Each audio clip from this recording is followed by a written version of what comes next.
नमस्कार, मी मंदार फणसे. पानिपतकार रणांगणात हा आमच्या विशेष कार्यक्रमामध्ये तुमचं स्वागत आहे. ह्या कार्यक्रमामध्ये अर्थातच आपण विश्वास पाटील यांच्याशी गप्पा मारणार आहोत, त्यांच्याकडनं समजून घेणार आहोत एकूण इतिहासातले वादविवाद कुठल्या दिशेने चालू आहेत सध्या राज्यामध्ये. आणि खास करून आज जी विश्वास पाटील यांनी भूमिका घेतलेली आहे, एका भूमिकेवरती ते ठामपणे समोर आलेले आहेत.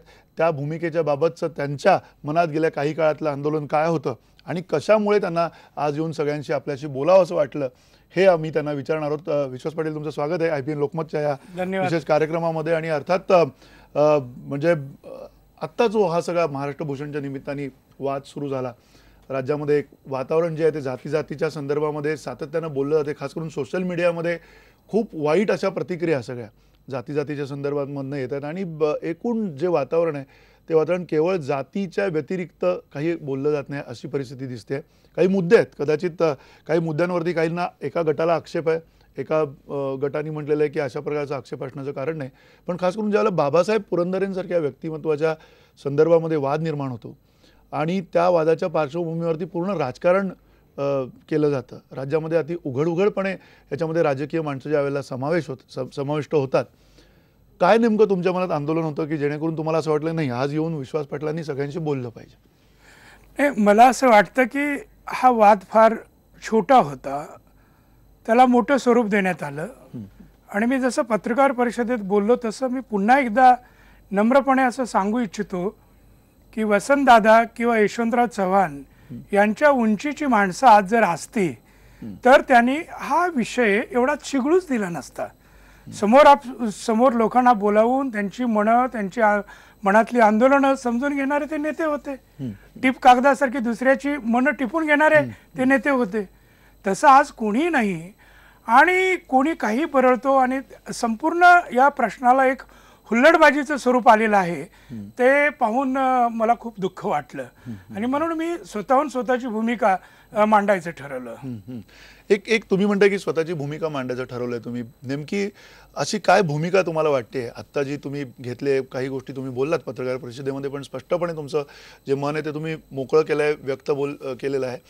पण असं काय आहे, असं वातावरण तुम्हाला महाराष्ट्रामध्ये आता वाटते का की म्हणजे तुम्ही इतकी आता सगळी पुस्तकं लिहिलेली आहेत, संभाजीराजांवरचं असेल, पानिपतासारखं असेल, रणांगण असेल, ही सगळं जे लिहितानाची जी प्रक्रिया होती, या प्रक्रियेमध्ये असं ज्या वेळेला पुन्हा लिखाणाच्या प्रक्रियेमध्ये तुम्ही जाल, कुठेतरी तुमच्यावरती दबाव असणार आहे, कुठेतरी या वातावरणामध्ये तुम्हाला असं वाटतं की एक लेखक म्हणून, एक संशोधक म्हणून, एक इतिहासकार म्हणून तुम्हाला मर्यादा येतात? नाही, मर्यादा येण्याचं काही कारण नाही, पण फक्त सुरुवातीला मला असं वाटलं की महाराष्ट्रात एक असा खूप मोठा तरुणांचा वर्ग आहे.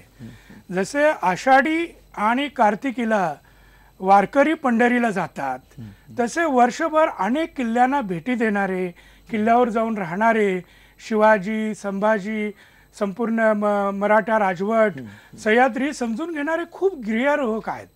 त्यांच्याबरोबर कॅमेरा चालत नाही. काही एक दोन ग्रुप असे आहेत की 15-15 हजार लोक, 15-15 हजार तरुण 4-4, 5-5 दिवस दशम्या जवळच्या घेऊन, मग भिडे गुरुजी असतील, आणखी कोणी असतील, त्यांच्यासोबत गड किल्ले पालते घालतात. कागदाचा कपटा पडत नाही कुठं, एवढी शिस्त असते. घरचं जेवण असतं, कधी कुठं काही दंगाधोपा झाला असं मला वाटत नाही. आणि रायगड, मला तर असं वाटतं की कोकणातले कवी आमचे माधव यांनी लिहून ठेवल्याप्रमाणे मथुरा वृंदावन काशी रामेश्वर कोणाला, मथुरा वृंदावन काशी रामेश्वर कोणाला, ज्या अभाग्याने रायगडनं देखील त्याला. आणि अशा रायगडला वर्षभर पंढरीप्रमाणे जाणारे अनेक यात्रेकरू वारकरी आहेत आणि सगळी शिवकालानं झपाटलेली माणसं आहेत. आणि त्याच्यामध्ये कुठेतरी गोनी दांडेकर असोत किंवा बम पुरंदरे असोत, यांचं काहीतरी योगदान आहे. हे पहा, शिवाजी महाराज हे पर्वतासारखं मोठं व्यक्तिमत्व होतं. अलीकडच्या संशोधनामध्ये मला असं आढळून आलं की गीतारहस्य लिहिणारे लोकमान्य टिळक मंडालेमधून बाहेर पडल्यानंतर त्यांनी असा संकल्प केलेला होता पुण्याला आल्यावर की आपल्याला शिवचरित्र लिहायचं आहे आणि शिवचरित्र ते लिहिणार होते. कल्पना करा, छत्रपती शिवाजीचं चरित्र लोकमान्य टिळक लिहितायत. ही कल्पनाच अंगावर सरसरून काटा उमटवणारी आहे. छत्रपती शिवाजी महाराजांच्या बद्दल पोवाडा लिहिला तो महात्मा फुलेंनी लिहिला. छत्रपती शिवाजी महाराजांची थोरवी सांगितली कॉम्रेड श्रीपाद अमृत डांगे याने. छत्रपती शिवाजी महाराजांचं कौतुक गातायत स्वातंत्र्यवीर सावरकर. म्हणजे शिवाजी महाराज ही एकमेव व्यक्ती अशी आहे की कुठल्याही अँगल मधून पाहावी, कुठल्याही दिशाकोनातून दृष्टिकोनातून पाहावी, त्याचं विराट स्वरूप आपल्या समोर येतं. आणि आता असं आहे की सर्वांनाच पब्लिसिटी मिळते, अहोरात्र चॅनेल चाललेली आहेत, पण तो काळ असा होता की एखाद्या गडावर एखादा पर्यटक जाऊन आजारी पडला तर त्याला धनगरांकडून पाठीवरून उचलून कसा बसा त्याला आणावा लागायचा. अनेक लोक मृत्यू पावायचे. आजही आम्ही ज्या वेळेला जातो त्यावेळेला सर्पदंश होतात. अशा अनेक अडचणीतून जे फिरणारे गिर्यारोहक आणि तरुण मित्र होते त्यांचं हे प्रतीक आहे. गुणी दांडेकर आणि बम पुरंदरे आणि अशा अनेक जण आहेत, ते दोघेच नाही आहेत. आणि त्या तशा चळवळ्या तळमळ्या शिवप्रेमी पिढीला सॅल्यूट म्हणून हा पुरस्कार मिळतोय, म्हणून तुम्हाला महत्वाचा वाटतो. त्या अर्थाने जे आक्षेप सातत्यानं आता घेतले जातात, म्हणजे तुम्ही इतकं इतिहासामध्ये डोकावलेले आहेत, कदाचित आम्हाला नेहमी वाटतं तुमच्या लिखाणातनं की प्रत्यक्ष इतिहास तुम्ही बघितला होता की काय, इतकं त्या लिखाणातनं तुमचं समोर येत असतो, तो उभा राहत असतो सगळा जिवंत काळ.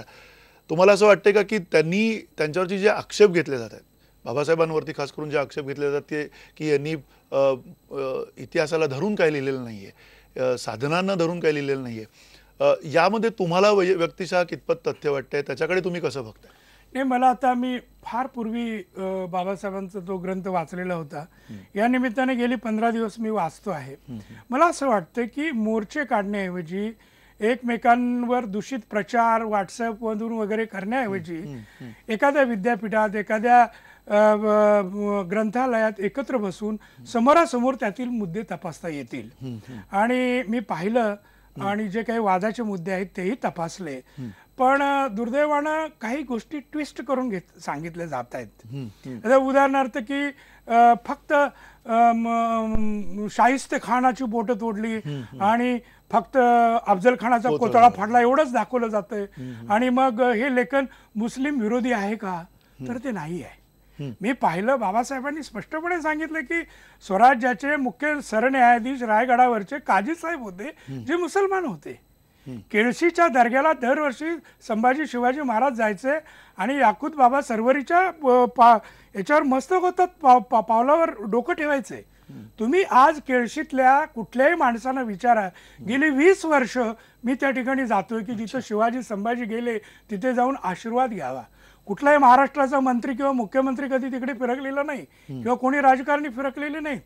तर एका बाजूला मुस्लिमांचं किती कर्तृत्व होतं, किंवा एक मुख्य कॅप्टन होता जो ज्या वेळेला अफजल खानाचा कोतळा फाडला गेला, त्याचं नावही आहे माझ्याकडं, तो म्हणजे नूरखान बेग हा सरनोबत होता. आता हा बाबासाहेबांना संदर्भ कुठे मिळाला? मी तपासत गेलो तर राजवाड्यांच्या 17व्या खंडामध्ये याचा उल्लेख आहे. तर किंवा पन्हाळ्यावरून ज्या वेळेला जुलैमध्ये शिवाजी महाराज यांनी पलायन केलं किंवा ते धाडसानं निघून गेले पावनखिंडीकडं, ही घटना 12-13 जुलैची. पण जूनमध्ये नेताजी पालकरांनी पन्हाळगडावर हमला केला होता आणि शिवाजी महाराजांना सीतापीनं सोडवण्याचा प्रयत्न केलेला होता. आणि त्या नेताजी पालकरांबरोबर सिद्दी हिलाल आणि सिद्दी वाह वाह हे पितापुत्र होते. त्यामध्ये त्या प्रयत्नामध्ये ते ठार झाले. सिद्दी वाह वाहचं प्रेतही बघायला मिळालं नाही. हे दोन्ही मुसलमान होते आणि स्वराज्यासाठी लढले होते. बाबासाहेबांनी ते सांगितलेलं आहे. दर्या सारंग असो, दौलत खान असो, हे स्वराज्यात होते, बाबासाहेबांनी सांगितलेलं आहे. आणि मग असं कसं म्हणता येईल? मुळात असं आहे की मी तुम्हाला आजही मोठ्या जबाबदारीने सांगतो की शिवकाळामध्ये आणि शंभू काळामध्ये सर्व मराठी आणि सर्व ब्राह्मण शिवाजी आणि संभाजी महाराजांच्या बरोबर नव्हते. अनेक ब्राह्मण तसे अनेक मराठे फितूर होते. आज राजकारणामध्ये अनेक मोठी मोठी झालेली घराणी आहेत, ती स्वराज्याशी द्रोह करणारी घराणी होती. त्यावेळेची जर पत्र आम्ही प्रसिद्ध केली तर मोठी पंचायत होईल, पण त्यामध्ये आम्हाला जायचं नाही. 1685 ते 1690 या 5 वर्षाच्या काळात, म्हणजे संभाजी महाराजांची हत्या व्हायच्या आधी 5 वर्ष कवी कलशनं जी महाराष्ट्रातल्या तमाम मराठ्यांना आणि ब्राह्मण सरदारांना जी पत्र लिहिलेली आहेत ती वाचताना डोळ्यात पाणी येतं. तो कवी कलश म्हणतो की अरे शिवाजीच्या पाठीमागं शिवाजीचा पुत्र हा औरंगजेबाशी कळी काळाशी झुंजार करतोय, लढाई करतोय, आणि तुम्ही शिवबाच्या या पुत्राला सोडून तुम्ही ब्राह्मण आणि तुम्ही मराठी कुठे पळून जातात. तर हे सांगायचा मतितार्थ असा आहे की सर्वच लोक काही स्वराज्याला स्वराज्याशी एकनिष्ठ नव्हते, अनेक जण फितूर होते, आणि ही वस्तुस्थिती आहे. फक्त आता माझा मुद्दा असा आहे की मराठ्यांना झोडलं तसं ब्राह्मणांना झोडलं का? या दोन्ही जातीच्या लोकांना बाबासाहेबांनी झोडलेलं आहे. आणि जेवढे ते प्रो हिंदू मानले जातात तेवढं मला काही दिसलं नाही. मुळात मी असं म्हणतो की तेव्हा पंडित जवाहरलाल नेहरूंसारखा एक मोठा शासक, एक मोठा विद्वान, जगाच्या इतिहासाचं परिशीलन करणारे Pandit Jawaharlal Nehru, Shivaji was misguided Patriot. Shivaji Maharaj म्हणजे वाट चुकलेले देशभक्त होते असं लिहितात. त्या नेहरूंच्या विरोधात लालजी पेंडसे उतरले, आचार्य आत्रे उतरले, कॉम्रेड डांगे उतरले. प्रतापगडच्या मोहिमेमध्ये लोकांनी लाट्या खाट्या घालेल्या आहेत नेहरूंचा निषेध करताना. देशाचा एक विद्वान पंतप्रधान शिवाजी हा चुकलेला देशभक्त आहे असं सांगत असताना महाराष्ट्रातला कोणीतरी एक बमू पुरंदरे नावाचा मनुष्य हातामध्ये डब घेऊन, म्हणजे लाक्षणिक अर्थानं म्हणतोय, किंवा लेखणी घेऊन किंवा आपल्या वाणीनं शिवाजीची कहाणी त्या काळामध्ये सांगत होता. हे माझ्या दृष्टीनं महत्वाचं आहे. नक्की. तुम्ही हे जे म्हणताय की खूप महत्वाचं आहे, योगदान आहे त्यांचं बाबासाहेबांचं, पण त्याही पेक्षा आणखीन ज्या वेळेला छत्रपती शिवाजी महाराजांचं नाव येतं, संभाजी राजांचं नाव येतं, संभाजी महाराजांच्या बाबत असेल, छत्रपती शिवाजी महाराजांच्या बाबत असेल, काहीही एक नवीन साधन आलं, नवीन काही गोष्ट आली, किंवा ज्या काही लपवून ठेवलेल्या असं म्हणूया जनसामान्यांपासून, अशा अनेक गोष्टी आहेत की ज्या उघड करता येत नाही आहेत, मग ते संवेदनशील असतं, मग ते सांगता येत नाहीये. असे ज्यावेळेला प्रसंग येतात, ह्या प्रसंगांना आपण कसं सामोरं जायला पाहिजे? कारण वाघ्या कुत्र्याची कहाणी आहे, त्यावेळेला काही लोक म्हणतात की ते काढा, असं ज्या वेळेला असं वेगवेगळे जे मुद्दे येतात त्याच्याकडे तुम्ही कसं बघता? आता वाघ्या कुत्र्याच्या कहाणीबद्दल मी माझा मुद्दा सांगतो. रायगडावर छत्रपती शिवाजी महाराज यांच्या समाधी शेजारी एक कुत्र्याची समाधी आहे असं म्हणून तिकडे तुच्छतेनं पाहिलं जातं. मित्रांनो, तुम्ही चुकीचा इतिहासाचा अर्थ काढता आहात. एक लक्षात ठेवा, जेव्हा शिवाजी आणि संभाजी महाराज लढत होते त्यावेळेला अनेक माणसं, सर्व जातीची अनेक माणसं कुत्र्यासारखी शत्रूला जाऊन फितूर झाली होती. पण स्वराज्यातली इमानी कुत्री जरी 4 पायाचे प्राणी असले तरी आपल्या धन्याबरोबर होते. पूर्वी शेताची राखण करायला, वाड्याची राखण करायला ही कुत्रीच असायची. कुत्री हे एक प्राणी मात्राचं प्रतीक आहे. शिवाजी महाराज आणि संभाजी महाराज, अगदी तुम्ही डॉक्टर S.N. सेनच्या ग्रंथापासून जरी पाहिलं तरी या दोघांचं सैन्य कधीही 80,000च्या वर नव्हतं, पण त्यांच्याजवळ असणारं घोडदळ हे 50 ते 60,000 होतं. मग त्या वाघ्या कुत्र्याचा अपमान करणं म्हणजे त्या 60,000 घोड्यांचा अपमान केल्यासारखं आहे. यशवंती घोरपडीचा आधार घेऊन तानाजी सिंहगड चढला वगैरे कहाणी सांगितली जाते. कदाचित ती दंतकथा असेल, पण त्याचा लाक्षणिक अर्थ काय आहे की अगदी घोरपडी पशु पाखरं सुद्धा शिवाजी महाराजांच्या लढाईला आणि स्वराज्याच्या उद्योगाला सामील झालेली होती. शिवबासाठी लढती पशु पाखरे, गाय वासरे, अशा तऱ्हेचा की मी चांगला लेख लिहिलेला होता. महाराष्ट्रातल्या 3 मोठ्या संपादकांनी घाबरून तो लेख छापायचं नाकारलं. मला असं वाटतं की प्राणी मात्रांचं याच्यामध्ये काही योगदान आहे ना. उद्या तुम्ही राणा प्रतापाची कहाणी सांगायला गेला तर त्यांचा जो चेतक घोडा होता, त्या चेतक घोड्यावर राणा प्रतापाने ठाण मांडल्यावर ते ज्या पद्धतीनं बसायचे त्यावरून आपल्या धन्याला किती लांब जायचं आहे त्या बिचाऱ्या घोड्याला माहिती असायचं. म्हणजे घोडी आणि माणसं यांच्यामध्ये अद्वैत होतं. आणि म्हणून स्वराज्यातली कुत्रीही महत्वाची आहेत, स्वराज्यातली घोडीही महत्वाची आहेत, आणि स्वराज्यातली दगड सुद्धा महत्वाची आहेत माझ्या दृष्टिकोनातून. तुम्ही हे म्हणताय की लाक्षणिक अर्थाने हा सगळा इतिहास कदाचित लिहिला गेला असेल काही वेळेला. साधनांची कमतरता होती का? दादोजी कोंडदेवांबाबतचा ज्यावेळेला एखादा संदर्भ येतो ते म्हणतात की दादोजी कोंडदेवांचं अस्तित्वच नव्हतं. बऱ्याचदा ते म्हणतात दादोजी कोंडदेवांना ज्या पद्धतीनं जाणून बुजून दाखवलं जातंय ते तसं दाखवण्याची गरजच नव्हती. या संदर्भामध्ये तुम्हाला काय म्हणायचं? या संदर्भामध्ये नेमकं आपण कसं बघितलं पाहिजे या सगळ्या घटनांकडे? दादोजी कोंडदेव हे शिवाजी महाराजांचे गुरु होते असं कुठे बाबासाहेबांच्या लेखनामध्ये मला आढळून आलेलं नाही. उलट ते अनेक जे शिक्षक असायचे त्यांच्यावरती लक्ष ठेवायचे आणि त्यावेळेला त्यांचं वय 70 वर्ष होतं दादोजी कोंडदेवांचं, असंही उल्लेख त्याच्यामध्ये आहेत. तर फार काही ट्विस्ट करण्यासारखं नाही आहे. मुळात तुम्हाला सांगू का, शिवाजी आणि संभाजींना कुठल्या गुरुची आवश्यकता नव्हती. खूप गुरु होते त्यांचे. काही काही ग्रंथामध्ये 12-12, 14-14 गुरु म्हणून सांगितलेले आहेत. ही मातीतून सह्याद्रीचा जो लाव्हा आहे, जी माती आहे ती पिऊन ही माणसं मोठी झालेली होती. आणि म्हणून एक शिवाजी ज्या वेळेला रायगडावर राज्य करायचे त्यावेळेला रायगडचं राज्य कसं चाललेलं आहे याची दुदुंबी ही पोर्तुगालमध्ये वाजायची त्या काळात, जेव्हा फॅक्स नव्हते, टेलिफोन नव्हते, विमानं नव्हती. आणि हे दोन्ही बापले ते मोठे कर्तृत्वान आणि पल्ल्याची माणसं होती, हे मान्य करायला पाहिजे. आता फक्त असं आहे की ह्या मोठ्या माणसांना छोटं करून आपल्या जातीपातीच्या अंगरक्यामध्ये जर बसवाल तर ते मान्य होणार नाही. ती बसणारच नाहीत माणसं. उद्या मी मगाशी म्हटलं तसं गंगेचा किंवा सह्याद्रीचा 7-12 किंवा हिमालयाचा 7-12 एखाद्याच्या नावानं जर करायचं झालं तर तो त्याला पचला पाहिजे. ही लोकोत्तर माणसं आहेत. आणि त्याच्यात जसे आमचे सेनापती बापट म्हणायचे की महाराष्ट्र मेला तर राष्ट्र मेले, मराठ्या विना राष्ट्र गाडानच आले.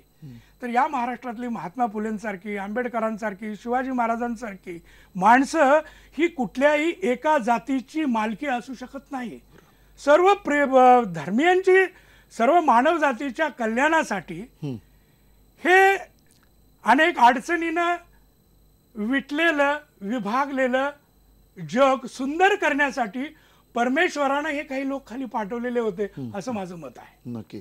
पण या सगळ्या याच्यामध्ये महाराष्ट्र भूषण पुरस्कार दिला गेला जाऊ नये यासाठी काल काही सामाजिक कार्यकर्ते ते त्याच्यामध्ये आले. अगदी खुद्द नेमाडे सरांनी सुद्धा त्याच्यामध्ये भूमिका घेतली. ते म्हणाले की चुकीचा इतिहास लिहिला बाबासाहेबांनी. नाही, एक तर असं आहे, नेमाडेनी असं दाखवून द्यावं की बाबासाहेबांनी कुठला चुकीचा इतिहास लिहिलेला आहे, त्यांचे मुद्दे मांडावेत. किंवा अलीकडे मराठी संस्कृतीबद्दल, महाराष्ट्राच्या इतिहासाबद्दल, मराठी भाषेबद्दल कधी नव्हे ते नेमाड्यांना खूप भरभरून यायला लागलेलं आहे. त्याला बाबासाहेबांचा शिवाजी पसंत नाही तर त्यांच्यासारख्या सिद्धहस्त लेखकानं शिवचरित्र लिहावं. ते वाचायला त्यांच्यापेक्षा आम्ही अधिक उत्सुक आहोत. किती अभ्यास करावा लागतो, किती त्याच्या पाठीमागे लागावं लागतं हे सगळ्यांना माहिती आहे. तर नेमाडे सरांनी जर शिवचरित्र लिहिणार असतील तर त्यांचा शिवाजी आम्ही वाचू ना. शेवटी काय आहे, एक व्यक्ती असते, ती महान व्यक्ती कुठल्या कुठल्या नजरेतनं आपण बघतोय, आपल्या नजरेच्या पेक्षा त्यांची उंची मोठी असते. आता आमचे कॉम्रेड गोविंद पानसरे ज्यांच्या स्कूटरवरून कोल्हापुरातून मी फिरायचो, ते त्या ज्या वेळेला वकिली करायचे आणि मी पत्रकार होतो तेव्हा पानसऱ्यांची एक छोटी स्कूटर होती. आमच्या उत्तम कांबळेला हे सगळ्या गमती माहिती आहेत. तर मी त्यांच्या स्कूटरवरून अनेक दिवस फिरायचो. तर ह्या कॉम्रेड पानसरेंनी शिवाजी कोण होता हे मार्क्सिस्ट अँगलनी लिहिलेला आहे. तोही ग्रंथ योग्यच आहे. म्हणजे शिवाजी, संभाजी आणि हे सगळे जे किंवा महात्मा फुले असतील, आंबेडकर असतील, यांना वेगवेगळ्या अप्रोचनं बघता येईल. पण त्यांना संकुचित करून एका मर्यादित जागेमध्ये बांधणं हे योग्य नाही असं माझं मत आहे. नक्की. तुम्ही म्हणता की हे योग्य नाही आणि तुम्ही त्याच्या संदर्भातली अतिशय थेट अशी भूमिका घेतलेली आहे. या भूमिकेच्या पार्श्वभूमीवरती अगदी जर म्हणायचं झालं तर ज्यांनी आता ह्या अशा पद्धतीने विरोध केलेला आहे, कदाचित विरोध करण्याचा त्यांचा अधिकार आहे, पण त्याबरोबरीनं जो दुश्वास आहे, ज्या प्रकारचं विष पेरल्यासारखी भाषा आहे, ज्या पद्धतीनं म्हटलं जातं की नाही ह्यांनी जाणून बजून आणि ब्राह्मणी चष्म्यातूनच हे लिहिलं गेलं किंवा सांगितलं गेलेलं आहे, तर या सगळ्या बाबतीकडे आपण सातत्यानं, म्हणजे जेव्हा इतिहास लिहिता, तुम्ही स्वतः इतिहास लिहिलेला आहे, साधनांची काही कमतरता असते म्हणून असं घडतं. मला असं वाटतं की हा आपल्या अप्रोचचा प्रश्न असतो आणि अकारण आपल्याला कोणीतरी मिसगाईड ही करण्याची शक्यता असते. आता बाबासाहेबांच्या लेखनातून जे अनेक मोठ्या व्यक्तींचे व्यक्तिमत्व मला दिसलं, जीवा महालेबद्दल भरभरून लिहिलेलं आहे. बहिर्जी नाईक आहे, नेताजी पालकर आहेत, बांदल देशमुख आहेत, कान्होजी जेदे आहेत, दर्या सारंग आहे, दौलत खान आहे, तानाजी मालुसरे आहे, मुरारबाजी देशपांडे आहे आणि नेताजी पालकरवर तर 3-4 प्रकरण आहेत. ही सगळे काय केवळ ब्राह्मण होते अशातला भाग नाहीये. सर्व जाती धर्माच्या लोकांबद्दल त्यांच्या काळात त्यांना जेवढं साधने मिळाली त्यानुसार लिहिलेलं आहे. आता मला असं मत आहे की आजच्या आमच्या काही तरुण मित्रांना बाबासाहेबांनी खूप कमी लिहिलेलं आहे. याच्यापेक्षा शिवाजी मोठे होते, संभाजी मोठे होते, हिंदू धर्म सह्याद्री मोठा होता. तुम्ही तुमचे ग्रंथ लिहा. तुमचे ग्रंथ जर उत्तम असतील तर बाबासाहेबांचा ग्रंथ आपोआप पाठीमागं पडेल ना. ही एक प्रोसेस असते. सुरुवातीला केळुसकरांचं चरित्र होतं, शिवचरित्र, ते मागं पडलं, आणखी कुणाचं पडलं, तर असं संशोधन होत राहतच. नक्की ही जी संशोधनाची प्रक्रिया आहे किंवा एक लेखक म्हणून तुम्ही ज्यावेळेला अशा प्रकारचं लिखाण करताना जे संशोधन करता त्याच्या संदर्भातलं वातावरण आपल्याकडे कसं आहे किंवा त्याहीपेक्षा महत्त्वाचं म्हणजे अनेक जे वाद आहेत, म्हणजे अगदी स्मारक कसं असावं छत्रपती शिवाजी महाराजांचं, आणि या स्मारकावरनं सुद्धा भविष्यात कदाचित काही वाद होऊ शकतात, अशा प्रकारचे अनेक प्रवाद आपल्याकडे आहेत. आणि त्या अनुषंगाने सुद्धा विश्वास पाटील यांच्याशी आपण चर्चा करणार आहोत एका छोट्याशा ब्रेक नंतर.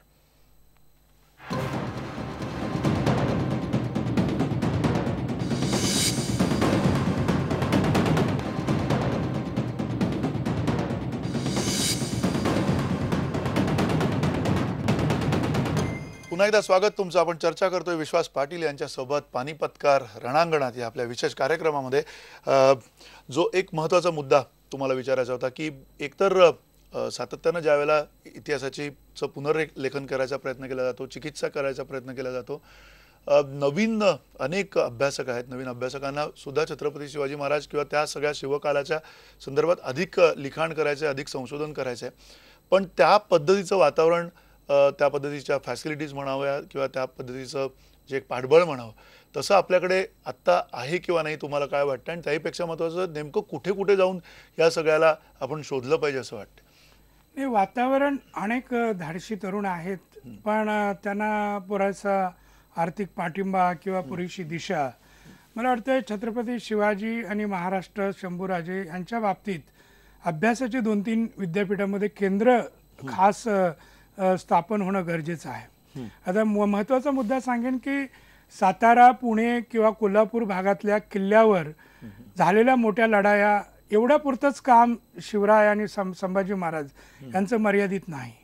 दक्षिणेत कर्नाटकची मोहीम म्हटलं जायचं तर शिवकाळातली कर्नाटक म्हणजे आजचा कर्नाटक आणि तामिळनाडू मिळून कर्नाटक होता. जिंजीला आपली राजधानी होती राजाराम साहेबांची.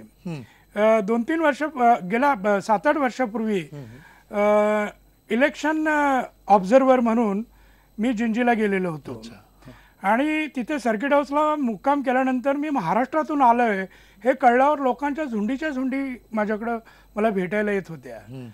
मी म्हटलं एवढं कौतुक या लोकांना का? तर त्या सगळ्यांचं म्हणणं असं की आमच्या जिंजीवर शिवाजीच्या राजपुत्राचं राज्य होतं, म्हणजे राजाराम साहेबांचं होतं.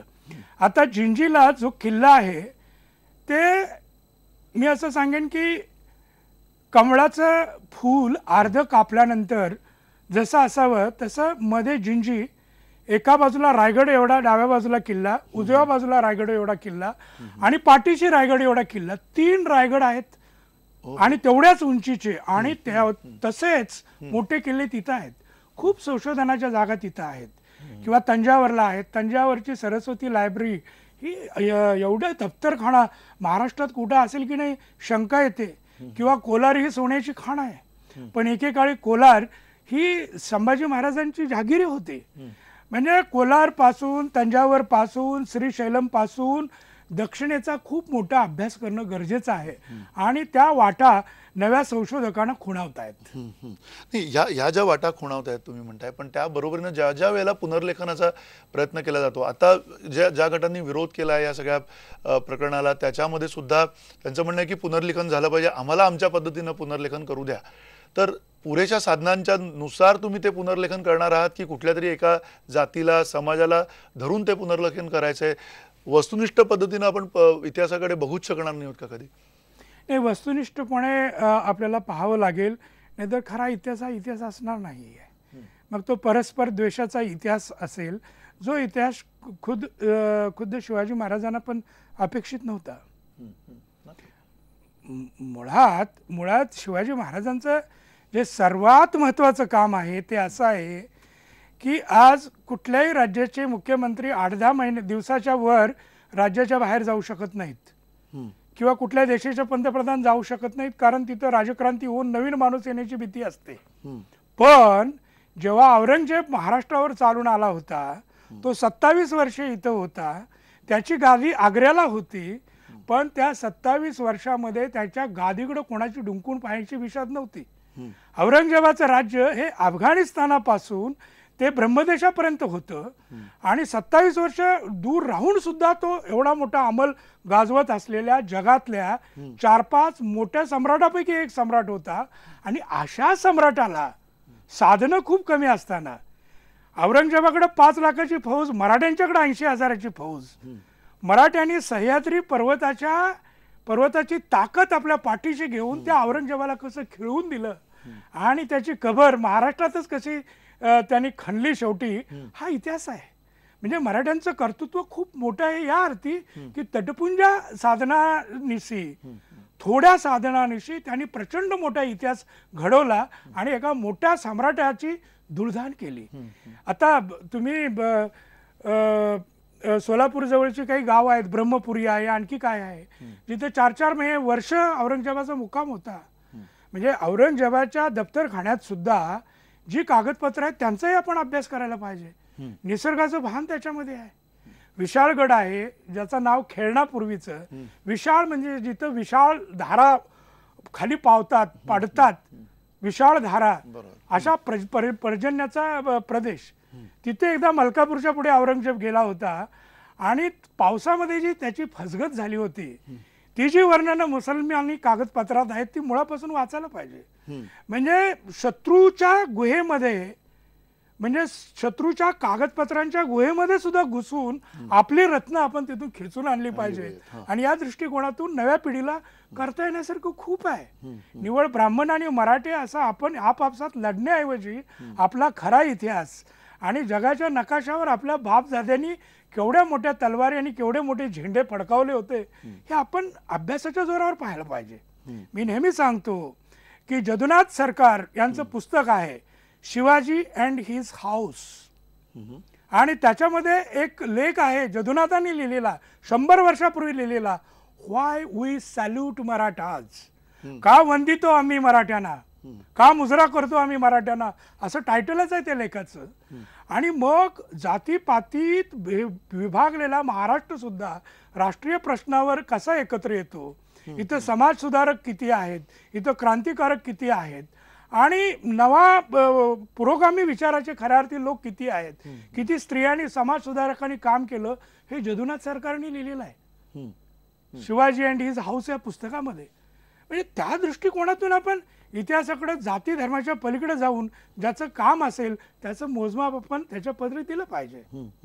नक्की तुम्ही म्हणताय की ते पदरी दिलं पाहिजे मोजमाप, पण त्या बरोबरीने आणखीन एक जो बऱ्याचदा काही जण प्रश्न आता विचारतात की ह्या सगळ्या इतिहासात डोकावण्याची गरज काय आता, म्हणजे इतका इतिहास आहे, सातत्यानं आपण त्याच्यात विभागले गेलेलो आहे, आपण जाती धर्मामध्ये विभागले गेलेलो आहोत, आपण एकमेकांना दुश्वास करून बघतोय. ह्या सगळ्या इतिहासामध्ये जेव्हा जेव्हा जातो त्यावेळेला या इतिहासाकडे बघण्याची गरज काय, पुन्हा येणाऱ्या काळामध्ये काहीतरी नवीन घडवायचं असेल तर हा इतिहास आपल्याला जोखड बनून राहतोय, असं काहीतरी परिस्थिती आहे असं वाटतं तुम्हाला? नाही, आपल्या दृष्टीचा दोष आहे. निव्वळ आपण आंधळेपणानं निव्वळ पोवाडे किंवा गौरवगात बसलो, त्यापेक्षा आपण विचार का करत नाही की रायगड सारखा एक किल्ला आहे जिथं त्या काळात सुद्धा 30 ते 40 हजार लोक रायगडावर राहायचे आणि मुख्यतः लाखभर लोक खाली पाचाडला राहायचे.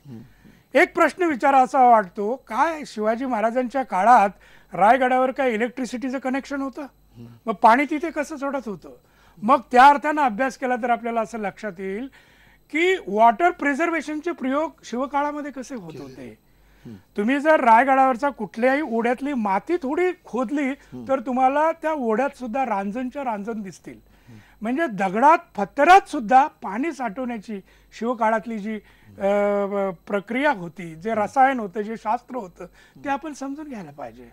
अशा अनेक गोष्टी आहेत की छोट्या आणि दुष्काळाशी सामना कसा करावा या बाबतीत सुद्धा शिवाजी महाराजांची जी पत्र आहेत, निसर्गाबद्दल असतील, झाडांचं संवर्धन कसं करायला पाहिजे, पाण्याचं प्रिझर्वेशन कसं करायला पाहिजे, अनेक गोष्टी आहेत शिकण्यासारख्या.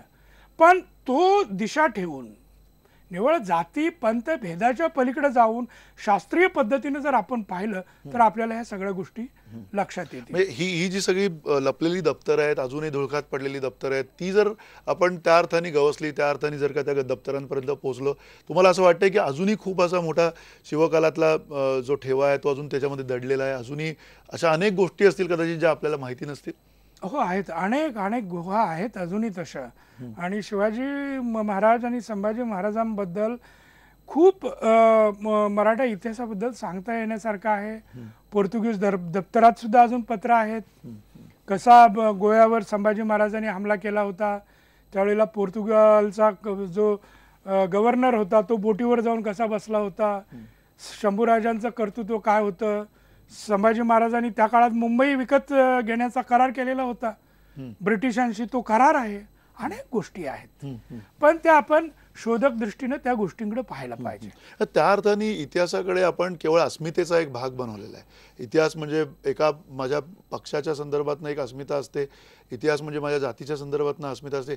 ही अस्मिता बाजूला सारून आपण इतिहासाकडे बघू शकतो असं वाटतं तुम्हाला? बघू शकतो. आणि एक भाग की भारतभर कुठेही जाल तर तुम्हाला शिवरायांची प्रेरणा दिसेल. 2 महिन्यापूर्वी मी उत्तर प्रदेशात गोरखपूरला गेलेलो होतो आणि गोरखपूरला गोरक्षनाथाचं जे मंदिर आहे, जिथं गोरक्षनाथाची मूर्ती आहे, त्याच्या पलीकडं जगावर मानवजातीची सेवा करणाऱ्या सेवाभावी योद्ध्यांच्या आणि नेत्यांच्या पुराण काळातल्या अगदी रामकृष्णापासून पुतळे आणि तस्बिरी उभारलेले आहेत. तिथे शिवाजी महाराजांचा पूर्ण आकाराचा पुतळा मला त्या ठिकाणी आढळून आला. म्हणजे इकडे गोरखपूर असो, तिकडे तामिळनाडू असो, सर्वदूर ही प्रेरणा गेलेली आहे. आणि त्याच्यातलं जे सच्चेपण आहे ते सच्चेपण उद्याच्या पिढ्यांपुढे आपण आणायला पाहिजे. त्या अर्थाने तुम्ही म्हणता की हे सगळं जे सच्चेपण आहे ते आपल्याला पुढे आणायला पाहिजे. पण ते पुढे आणताना अर्थात या सगळ्या कोलाहलामध्ये, या सगळ्या गदारोळामध्ये, वादविवादांच्या ते सच्चेपण आपण हरवून बसतोय का, ही सगळ्यात मोठी भीती. आणि त्यामुळे आपण विश्वास पाटील यांच्याकडून येणाऱ्या काळातली दिशा सुद्धा समजून घेतोय. इतिहासाकडे आपण कशा पद्धतीनं बघितलं पाहिजे. इतिहास हा मराठ्यांचा, महाराष्ट्राचा अविभाज्य भाग आहे आणि त्या दृष्टिकोनातून आपण इतिहासाकडे पुन्हा एकदा नव्यानं बघू शकतोय का, आणि कलुषित नजरा ज्या आहेत त्या आपल्या थोड्याशा निवळून बाजूला सारून त्याच्याकडनं नव्या दृष्टीनं पुढे जाता येईल का, ह्याची आपण चर्चा करतो. एका छोट्याशा ब्रेकनंतर आपण पुन्हा एकदा विश्वास पाटील यांच्याशी गप्पा मारणार आहोत. पुन्हा IBN लोकमतवरती कुठेही जाऊ नका.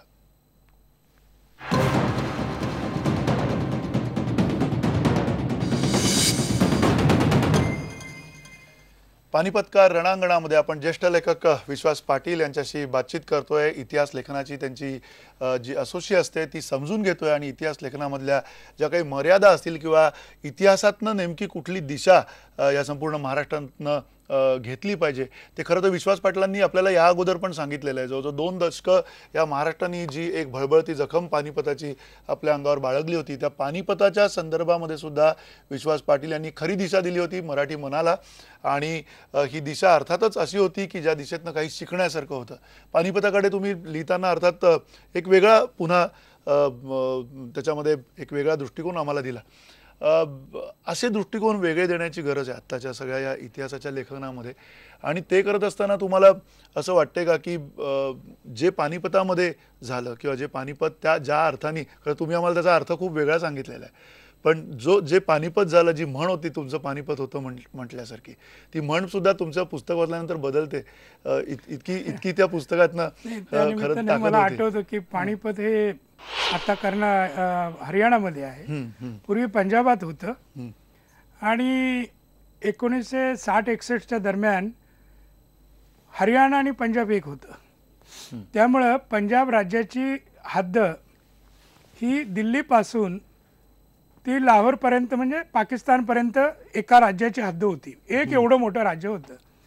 त्यावेळेला आपले काका गाडगीळ हे पंजाबचे गव्हर्नर होते अच्छा. आणि एकदा राजभवनामध्ये गप्पा निघाल्या.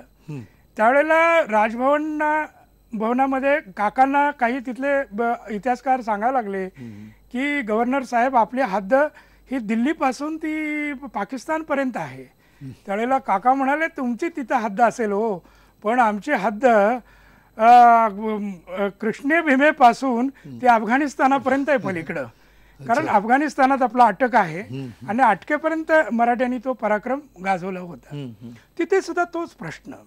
इब्राहिम खान गारदी मुसलमान होता, पेशवा भाऊसाहेब पेशवे ब्राह्मण होते, काही लोक पळून आले, काही लोक लढले. शेवटी इतिहासात या सर्व जाती धर्माच्या लोकांचं योगदान असतंही आणि नसतंही हे आपण कुठेतरी नीटपणे समजून घ्यायला पाहिजे. आता मी मध्ये इलेक्शनच्या निमित्तानं दिल्लीला ऑब्झर्वर म्हणून गेलो होतो. दत्ताजी शिंदे बचेंगे तो और भी लढेंगे म्हणून ज्या बादली स्टेशन जवळ ठार झाले ते बादली मतदारसंघ आहे तिथं. मजनूचा टिळा जिथं शिंद्यांच्या फौजा होत्या तो मजनूचा टिळा आज त्या ठिकाणी आहे. म्हणजे पेशवे काळातील किंवा पानिपत काळातील सर्व जागांची नावं आज दिल्लीमध्ये जशीच्या तशी आहेत, पंजाबात जशीच्या तशी आहेत. तर या सगळ्यांचं अगदी उत्तरेपासून दक्षिणेपर्यंत आजच्या तरुण इतिहासकारांनी त्याचा आढावा घ्यायला पाहिजे, त्याचा वेध घ्यायला पाहिजे. नक्की हा वेध एकीकडे घेतला पाहिजे असं तुम्ही म्हणताय. पण पुन्हा जगभर तुम्ही फिरलायत, जगभर तुम्ही स्मारकं बघितलेत, म्युझियम्स बघितलेत वेगवेगळ्या व्यक्तिमत्वांची. छत्रपती शिवाजी महाराजांच्या स्मारकाच्या संदर्भात ज्यावेळेला आपण बोलतो 100 कोटी रुपये खर्च करून अरबी समुद्रात स्मारक, तुम्ही म्हटलात की आज गडकिल्ल्यांकडे सुद्धा लक्ष दिलं पाहिजे सगळ्यांनी. स्मारक म्हणून हे स्वयं प्रेरणेतून व्हायला पाहिजे. तिथे पण राजकारण नको. मनापासून एखादी फुलवलेली बाग आणि दुसऱ्याच्या पैशावर कुठेतरी केल्यासारखं काम करणं हा त्यातला फरक राहतो. मी तुम्हाला आज अगदी अभिमानाने सांगेन की जगातलं आजचं सर्वात मोठं शिवस्मारक हे महाराष्ट्रात नाही, ते आंध्र प्रदेशात आहे. आंध्र प्रदेशमध्ये 12 ज्योतिर्लिंगापैकी श्रीशैलम जे मंदिर आहे त्या मंदिरापासून अवघ्या 20-25 फुटाच्या अंतरावर मोठं शिवस्मारक हे आंध्र प्रदेशातील मंडळींनी बांधलेलं आहे. आणि मोरोपंत पिंगळे नावाचे पुन्हा त्याच नावाचे आणखी एक तिथले सामाजिक कार्यकर्ते त्यांच्या प्रयत्नातून ते बांधलेलं आहे. मी सहज बघायला गेलो आणि अवाक झालो. तुम्हाला सांगतो शिवाजी महाराजांचा 10,000 स्क्वेअर फुटाचा दरबार आहे. तिथे महाराजांची 20-25 फुटाची मोठी मूर्ती आहे, मोठा पुतळा आहे, बाजूला घोडी आहेत आणि 2 मोठे कॉम्प्लेक्स बांधलेले आहेत. स्वच्छता एवढी सुंदर आहे. त्यानंतर शिवाजी महाराजांच्या जीवनातील सर्व चित्र, सर्व प्रसंग हे त्या सर्व भिंतीवर 50-60 प्रसंग चितारलेले आहेत नेमक्या मोजक्या शब्दामध्ये आणि हिंदी, इंग्रजी आणि तेलुगू भाषेमध्ये. तिथली चित्र पाहिल्यानंतर आपल्या अंगावर काटा उभा राहतो. ज्या वेळेला जिजाऊ महासाहेबांचं महानिर्वाण झालंय आणि शिवाजी राजे त्या अंतरुणावर असे वनवे झालेले आहेत, ते चित्र बघितलं की आपल्या डोळ्यातून पाणी येतं. एवढं उत्तम काम त्यांनी केलेलं आहे. त्या कामाची आजची किंमत आजच्या दरानं जवळजवळ 200 कोटीचं ते स्मारक आहे. फक्त सुरुवातीला वसंतदादा महाराष्ट्राचे मुख्यमंत्री असताना त्यांना नेऊन त्यांच्या हस्ते त्या लोकांनी फक्त पायापूजन करून घेतलं आणि बाकी सगळं काम आंध्रच्या लोकांनी केलेलं आहे. म्हणजे कसे वंदावे शिवाजीला शिकारे आंध्राकडून, शिकारे तेलुगू बांधवांकडून, असं आज महाराष्ट्राला सांगायची वेळ आलेली आहे. आम्ही फक्त स्मारकाचा खल करत बसलोय, वर्षानुवर्ष चर्चा करतोय. कुठलीही पब्लिसिटी किंवा दिमाग किंवा शो न दाखवता ऑलरेडी याआधीच जगातलं मोठं स्मारक हे आंध्र प्रदेशात राहिलं आणि त्याला आपण सर्वांनी जाऊन भेटी दिल्या पाहिजे. नक्कीच, म्हणजे सगळ्यांनी भेटण्यासारखं आहे. कारण तुम्ही जे म्हणताय, जे वर्णन तुम्ही केलेलं आहे त्याच्यावरनं असं अजिबात वाटत नाहीये की खरं म्हणजे ही माहितीच अनेकांना नसेल की आंध्रमध्ये अशा प्रकारचं इतकं मोठं स्मारक आहे.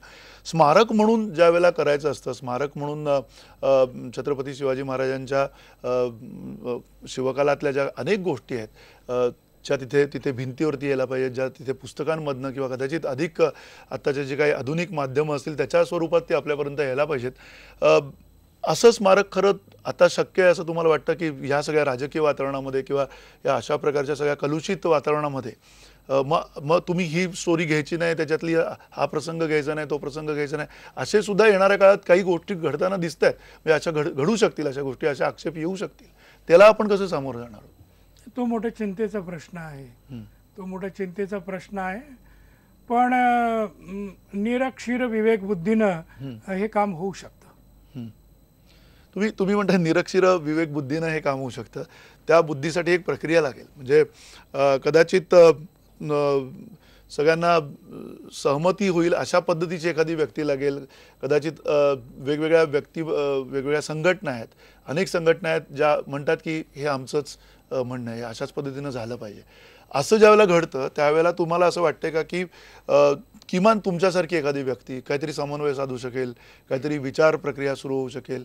कारण सातत्यानं एक जो विखार चाललाय आपल्या सगळ्या सर्वदूर महाराष्ट्रामध्ये, एकेका गावामध्ये लोक जाऊन अशा प्रकारची भडकाऊ भाषणं करतायत. एक फॅनेटिक वातावरण आहे, असं नाही वाटत आहे तुम्हाला? नाही, दुर्दैवानं तशी परिस्थिती अलीकडच्या काळामध्ये आहे. पण शेवटी विवेकानंच त्याचा सामना करावा लागेल. आणि काही समाजातल्या अधिकारी व्यक्तींनी स्वतःच्या कोशातून बाहेर यायला पाहिजे. अनेक समाज सुधारक आहेत, अनेक उत्तम काम करणारी महाराष्ट्रातली माणसं आहेत. त्यांनी धाडसाने पुढे येऊन वेगवेगळ्या मुद्द्यावर बोललं पाहिजे. कारण जेवढं आपण ते कोंडून ठेवू त्यातून वेगळा काहीतरी स्फोट होईल. त्याच्याऐवजी आपण जर मेजावर, टेबलावर एकमेकाच्या समोर आलो, चर्चा घडल्या, संवाद घडले, तर संवादातून या गोष्टी शक्य आहेत. त्या अर्थाने महाराष्ट्राला वितंडाची सुद्धा पार्श्वभूमी आहे. वाद, वितंड, विवाद सगळे होत असतात. एक अगदी थेट प्रश्न तुम्हाला विचारायचा आहे, ज्या प्रश्नामध्ये अर्थात तुम्ही स्वतः सरकारी अधिकारी म्हणून समाज वेगळ्या पद्धतीनं समोर बघितलेला आहे, तुम्ही लेखक म्हणून समाज सगळा बघितलेला आहे, राजकारणी अनेक तुमच्या आसपास असलेले आम्ही बघितलेले आहेत. त्यावेळेला तुम्हाला असं वाटते का की खरं त्या अर्थाने छत्रपती शिवाजी महाराज हा असा विषय आहे की जो प्रत्येक राजकारणाला सुद्धा त्या अर्थाने तो कुठेतरी त्याला, ज्याला आपण म्हणतो की फोडणी द्यावीशी वाटते? नाही, मला हेच वाटतं की मी मगाशी उपवासानं बोललो, पण वस्तुस्थिती खरी आहे. गेल्या 20-25 वर्षामध्ये अनेक मुख्यमंत्री, अनेक कॅबिनेट मंत्री दुबईला आणि सिंगापूरला वर्षातून किती वेळा जातात. आणि 20-20 वर्षामध्ये, 25-25 वर्षामध्ये शिवबाचा रायगड बघायला कोण गेलंय? मला तर असं वाटतं की रायगड आणि राजगड हे आपल्या मक्का मदिना ठरायला हव्यात. ही आपली पवित्र देहू आळंदीसारखी पवित्र क्षेत्र ठरायला हवीत. आणि तिथं आपण जाऊन भेटायला पाहिजे. विलासरावजी मुख्यमंत्री असताना मी त्यांच्याकडे आग्रह धरला होता की महाराष्ट्राच्या मुख्यमंत्र्यांनी वर्षातून किमान 2 दिवस रायगडावर मुक्काम ठोकावा, तिथला पवित्र वारा आपल्या तनामनामध्ये घ्यावा आणि मुंबईला यावं. त्यावेळेला त्यांनी मला सांगितलं होतं की ही कल्पना तुमची फार चांगली आहे आणि आम्ही अंमलात आणायचा प्रयत्न करू म्हणून. त्या अर्थाने एखादा रायगड उत्सव राजकीय व्यक्तींबरोबर पण व्हायला हरकत नाही. आणि आज बघा ना, रायगडावर किती दुरावस्था आहे, अनेक दुरावस्था आहेत. लोकांना तिथं पाण्याची सोय नसते. मी ज्या वेळेला रायगड जिल्हा परिषदेचा सीओ होतो त्यावेळेला मी तिथलं जे गेस्ट हाऊस आहे ते नव्यानं बांधून काढलं. खाली हिरकणी वाडीला पुण्याचे ते आपले कॉन्ट्रॅक्टर, त्यांची मदत घेऊन 90 जवळजवळ लाखाची मोठी विहीर बांधून काढली. पाचाडला नव्या विहिरीचं काम सुरू केलं. माझ्या पद्धतीनं मी त्या ठिकाणी प्रयत्न सुरू केला होता. पण एखाद्या दुसऱ्या अधिकाऱ्याने करून चालणार नाही. तर राजगड असेल, रायगड असेल, तोरणा असेल, या किल्ल्यामध्ये शासनानं आणि समाजानं, केवळ शासनानं करून चालत नाही, समाजानं पुढाकार घ्यायला पाहिजे. आणि आपण शिवाजी आणि संभाजी महाराजांच्या नावानं एवढ्या आरोळ्या ठोकत प्राण अर्पण करायला रस्त्यावर बाहेर पडतो, तर पहिलं काम आपल्या तालुक्यातले गड किल्ले आणि त्यांच्या दुरुस्त्या हातात घेऊया ना. नाहीतर मग 2-3 किल्ले कोकणातले कुणीतरी स्वतःच्या 7 बाऱ्यावर दाखल करून घेतले होते. असे वाईट प्रकार घडायला नकोत. तर निदान आपण शिवाजी महाराजांच्या एवढं प्रेम करतो तर त्या प्रेमाचं कुठल्या तरी कृतीमध्ये रूपांतर होणं गरजेचं आहे. नक्की. अर्थात कृतीमध्ये हे सगळं रूपांतर होण्याची गरज आहे आणि पुन्हा अगदी थोडक्यात जाता तर तुम्हाला एकच प्रश्न विचारायचा आहे की ही जी तुम्ही आज भूमिका घेतलेली आहे, या भूमिकेमध्ये तुम्हाला कुठल्याही प्रकारचा दबाव किंवा कुठल्याही प्रकारची अशी कुठलीही हे वाटत नाही आहे, खंत किंवा अशा प्रकारे की का तुम्ही ही आजच भूमिका घेतली आहे, आजच्या दिवसाचीच तुम्ही वाट पाहत होतात का? खूप विरोध होतोय म्हणून असं काही झालं का? नाही, असं नाही आहे. पण ज्याप्रमाणे गोंधळाचं, जातीय द्वेषाचं वातावरण महाराष्ट्रामध्ये एवढ्या मोठ्या प्रमाणावर पसरलेलं होतं की माझ्यासारख्या साहित्यिकानं गप्प राहणं हा गुन्हा ठरला असता आणि कुठेतरी जी सत्य असेल ती बाजू मांडावी. मी केवळ बाबासाहेब पुरंदरेंचा पुरस्कार करतोय असं नाही आहे. बाबासाहेबांच्या निमित्तानं या महाराष्ट्रातल्या गडकिल्ल्यावर प्रेम करणाऱ्या ज्या अनेक पिढ्या आहेत त्या पिढ्यांना मिळणारा हा पुरस्कार आहे. अशा वेगळ्या अर्थानं मी या प्रकाराकडे पाहतो आणि कोणीतरी बोलायला पाहिजे. निवळ दबून घाबरून मुकं राहण्यामध्ये काय अर्थ आहे?